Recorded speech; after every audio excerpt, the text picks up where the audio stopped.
I'm looking forward to a possibility of us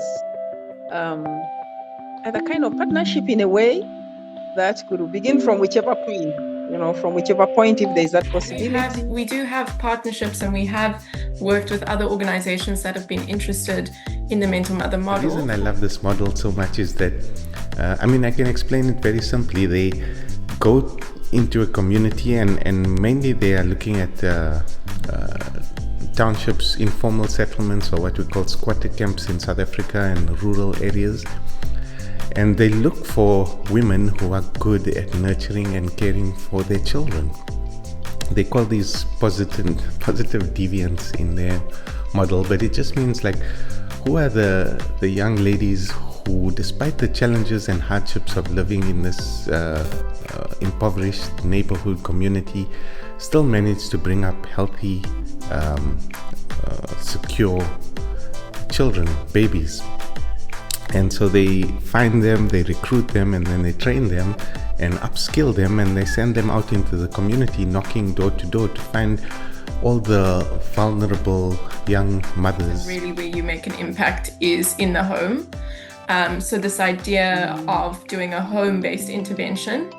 So it's always kind of, Dr. Ingrid LaRue also has a medical background, so it's a little bit different in terms of what you have been dealing with, which is quite psychosocial and trauma-based. It's always had a sort of maternal and child health focus. But essentially, the model of it is that for women in a community like Khayelitsha, and we also operate in the Eastern Cape province of South Africa, which is very different looking. It's a very rural area. Is this idea that there are women within the community that have very strong resources and can be identified as positive deviants within the community. And that means that they've managed to raise healthy children and go through pregnancy in a healthy way themselves, despite the adversity they faced or the circumstances that they faced, and identifying them within the community as a community resource. Of the 4 to 6 weeks training, maybe if you can share with us just the topics that you covered, and if there is a possibility, even some of the materials that you used, so that we could look at them and probably learn something and see how to create what we think would work this side.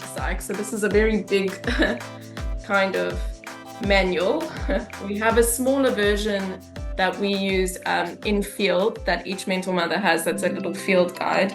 We cover, I think it's 11 or 13 chapters in total. We have the first session is on counseling and communication.